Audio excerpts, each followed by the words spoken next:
Yesterday, Mason shed tears of emotion during a childbirth he attended. However, he was actually the perpetrator of that incident that occurred last year. It was a heinous crime that I would rather forget. Someone took the lives of my parents. Despite the diligent efforts of the police, no evidence linking the culprit was found, and the case remained unsolved. The person who took my parents away from me would be found like this at such a time. Initially, I desperately wanted to believe it was all a mistake. But as the truth unfolded one after another, I was left speechless. My name is Charlotte, and I'm 30 years old. I've moved away from my parents' home and now work for a food manufacturing company. Since my parents were 40 when I was born, I was raised with a lot of love from them. My father was a well-known wealthy individual in the neighborhood, and our home was what you might call a mansion. However, my parents never flaunted their wealth, and I deeply respected them. I'm grateful to be the daughter of such wonderful parents.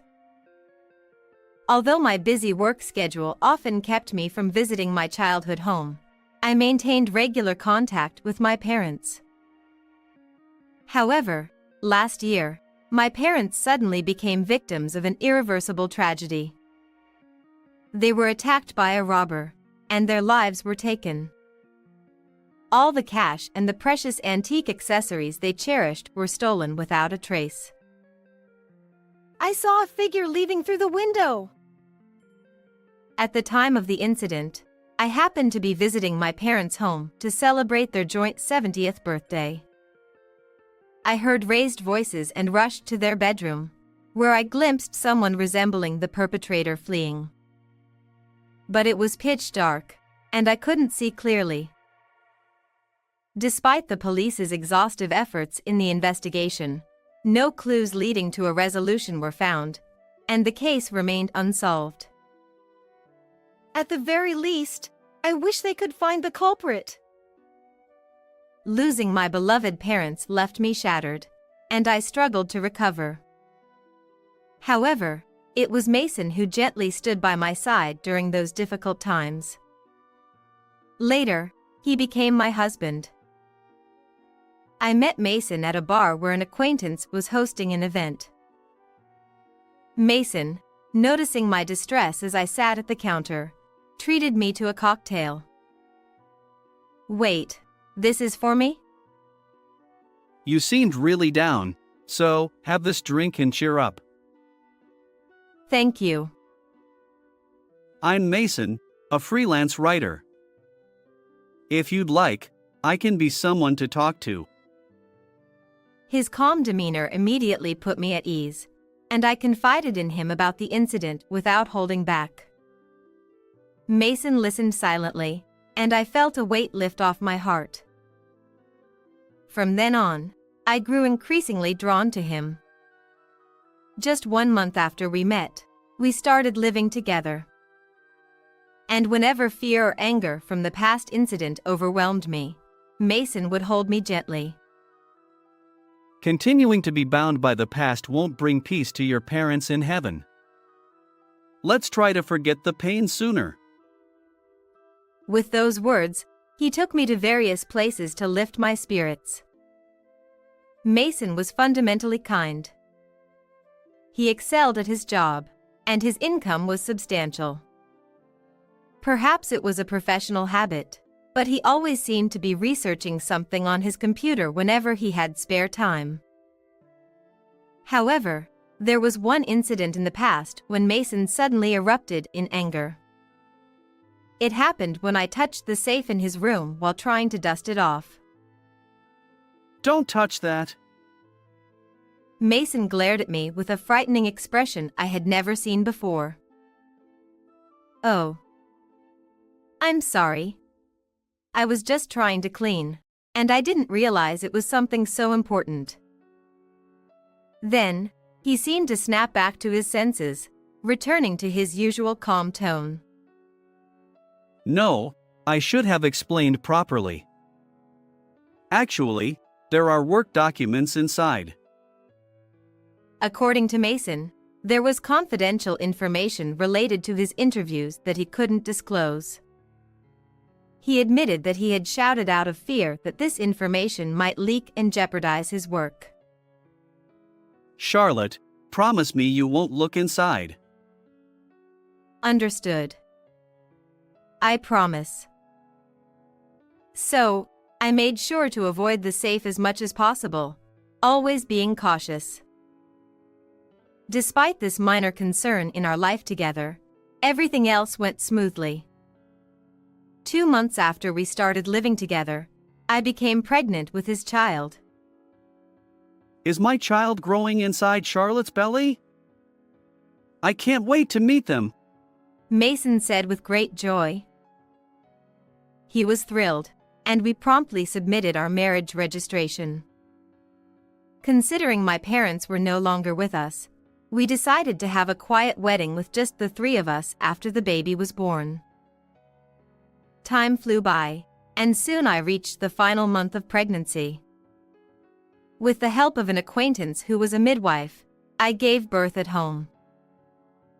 Oh! This child is my daughter. Mason choked up as our lively baby cried out. Having Mason, who rejoiced so much at our child's birth, filled me with immense happiness. However, when Mason uttered his next words, I felt a slight unease.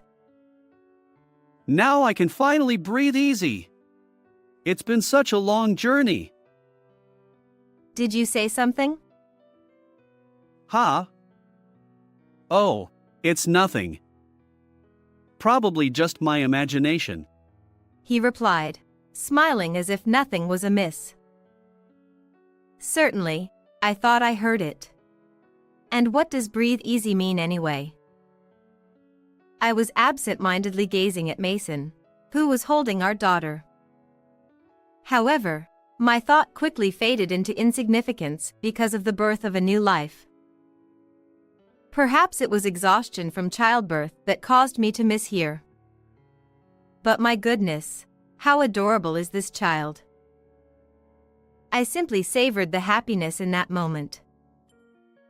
That evening, the midwife left, leaving only Mason, our daughter, and me at home.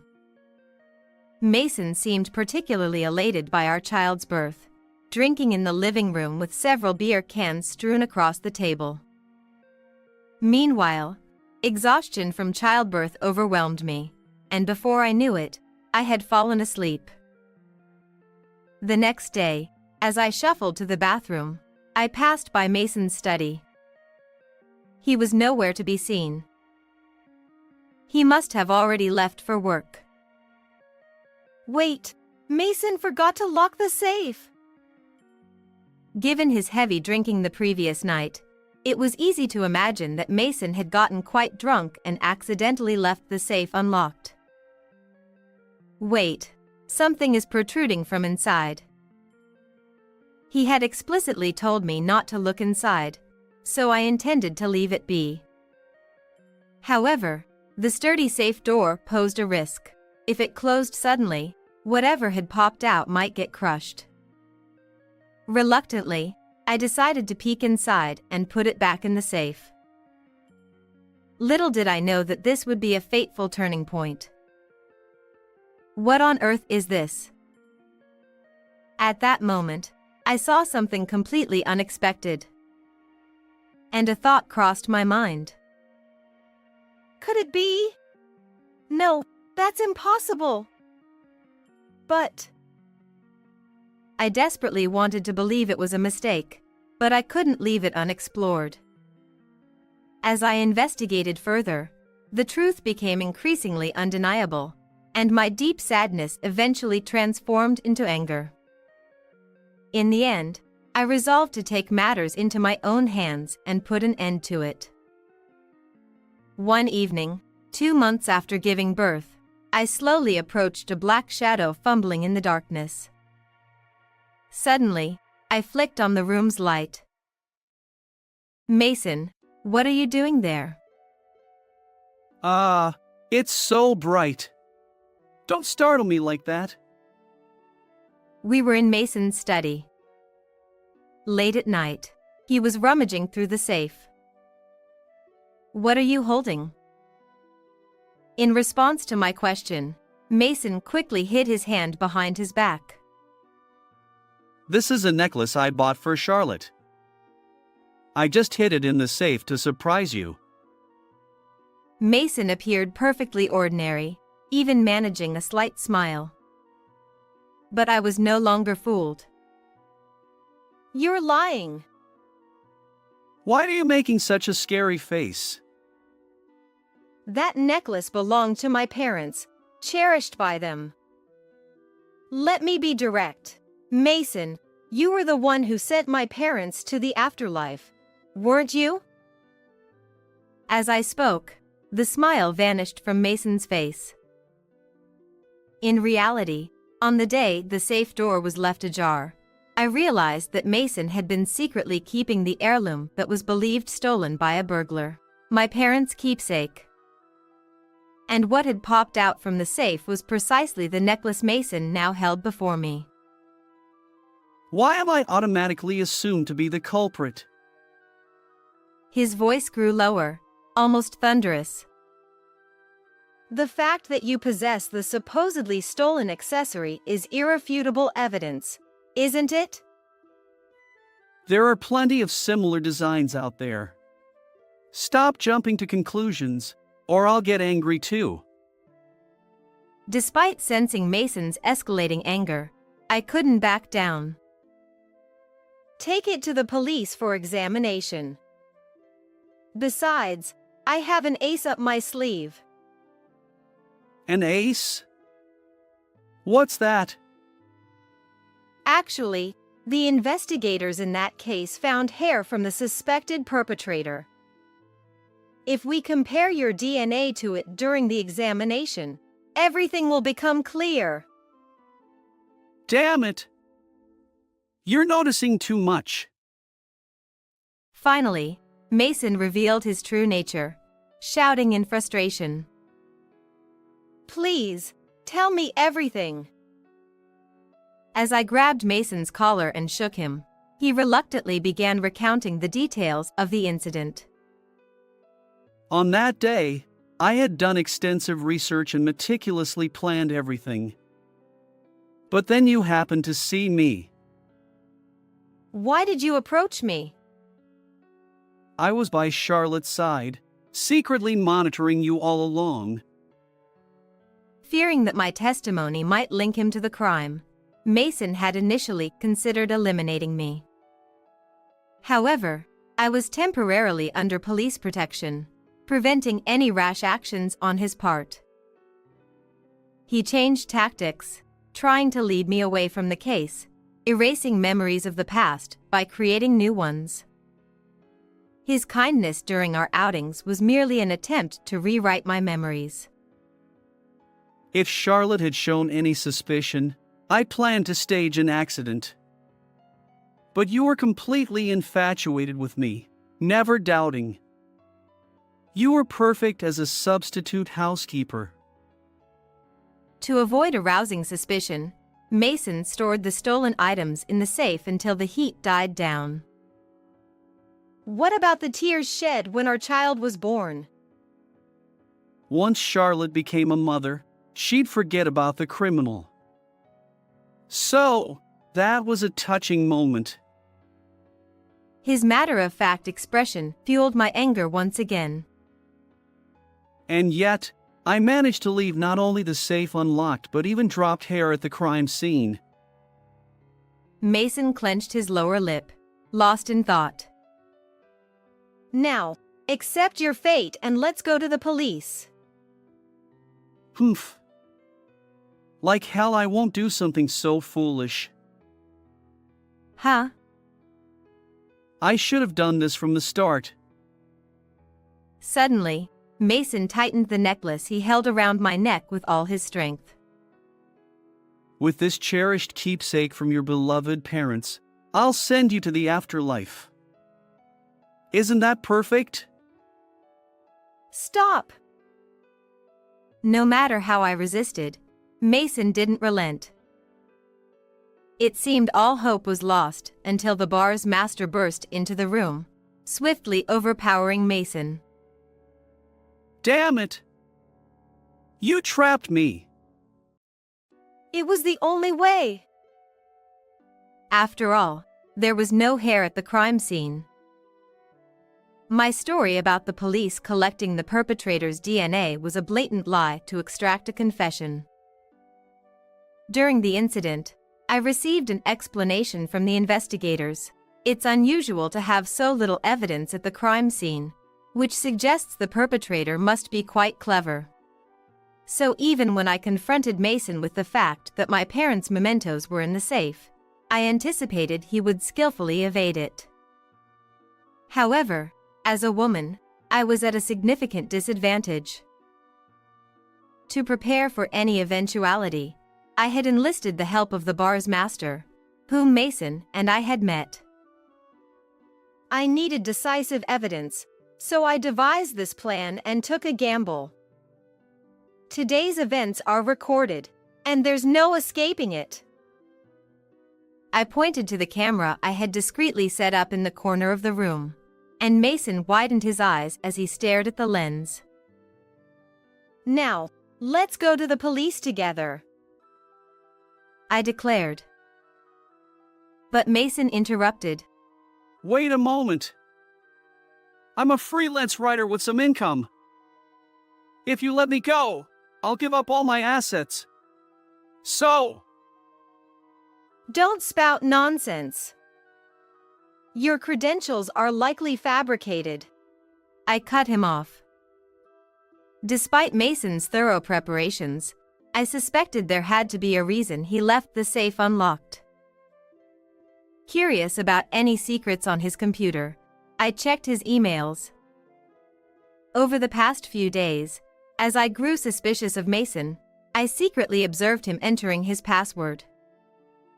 And there it was, not a single work-related email. Could it be that you've been sustaining yourself through repeated crimes? I asked. Inside the safe, there were other pieces of jewelry, not just my parents' heirlooms. Frequent exchanges with someone who seemed like an illicit dealer caught my attention.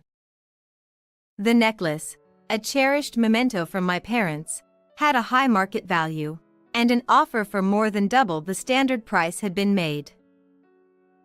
The message was received just before my due date.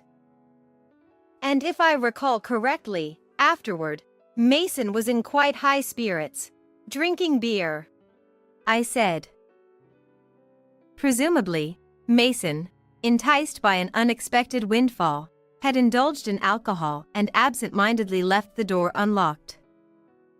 The next day, still not entirely sober, he likely forgot to close it.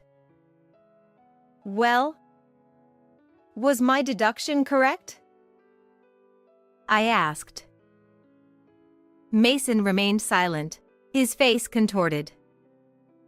I was confident my conclusion was accurate. Cut it off, I said firmly. Mason's weak voice pleaded.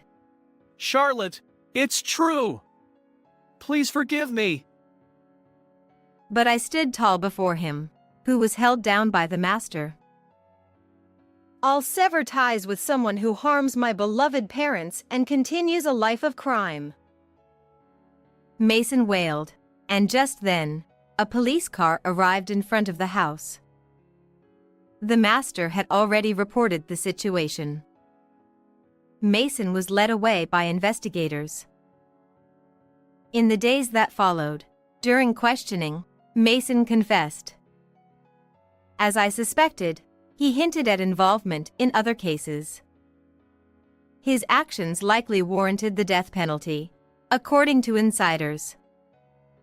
With legal representation, Mason and I finalized our divorce, discussing compensation and other matters.